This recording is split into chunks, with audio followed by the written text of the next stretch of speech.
আওয়ামী লীগ সরকারের পররাষ্ট্রমন্ত্রী যে ভাষায় কথা বলতেন, ঠিক একই ভাষায় এই সরকারের স্বরাষ্ট্রমন্ত্রী বর্ডার কিলিংকে বৈধতা দিয়েছে। অত্যন্ত পরিতাপের বিষয়, আগের সরকারগুলো নির্বাচনের আগে ফলাফল চুরি করত, আর এই সরকার নির্বাচন হয়ে যাওয়ার পরে ফলাফল চুরি করেছে।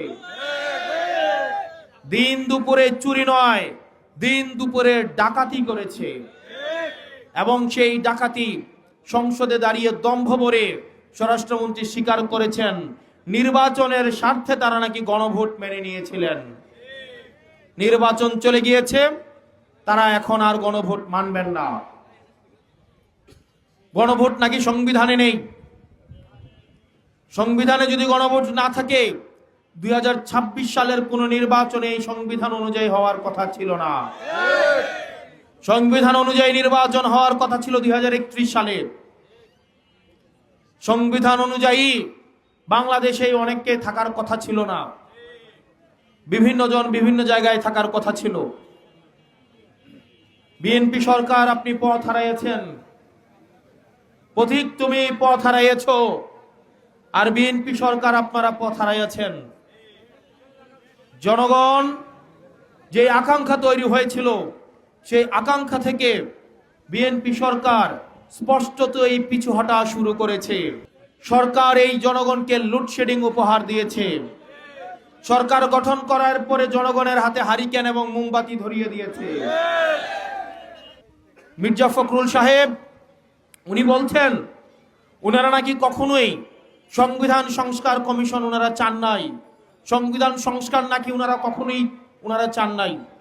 উনি কিছুদিন আগে বলছিলেন উনাদের 31 দফাটা যদি উনারা নিজেরাই খুলে দেখেন, সেখানেই স্পষ্ট করে বলা হয়েছে, স্পষ্ট করে লেখা আছে উনারা সংবিধান সংস্কার করতে উনারা চান এবং জনগণকে সেটা উনারা কমিটমেন্ট দিয়েছেন। উনারা উনাদের 31 দফা থেকেই পিছু হটেছে।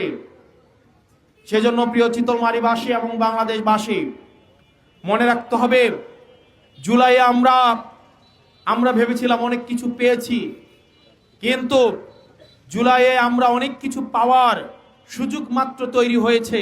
আমরা সেই অর্থে বাংলাদেশের জনগণ কিছুই পাইনি, বরং অনেক কিছু পাওয়ার সুযোগ তৈরি হয়েছে। এই সুযোগ আমাদের জনগণকে কাজে লাগাতে হবে।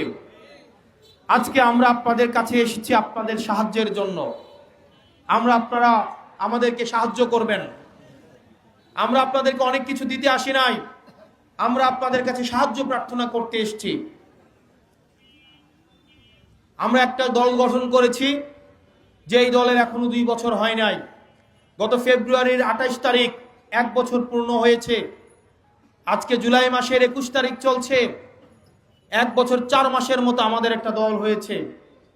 এই দলের পক্ষ থেকে আমরা যখন ত্রয়োদশ জাতীয় সংসদ নির্বাচনে প্রার্থী হয়েছি, অনেকেই বলতেন আমরা একটা মেম্বার ইলেকশনও পাশ করব না। আমরা 200 ভোট পাওয়ার জন্য আমরা সকালে নির্বাচনী কার্যক্রমে বের হতাম। ইনশাআল্লাহ আসমানের ফয়সালা, আল্লাহর ফয়সালা এবং জনগণের সমর্থন, এই দুইটাকে নিয়ে আমরা সংসদে 6 জন আপনাদের পক্ষে কথা বলার জন্য গিয়েছি।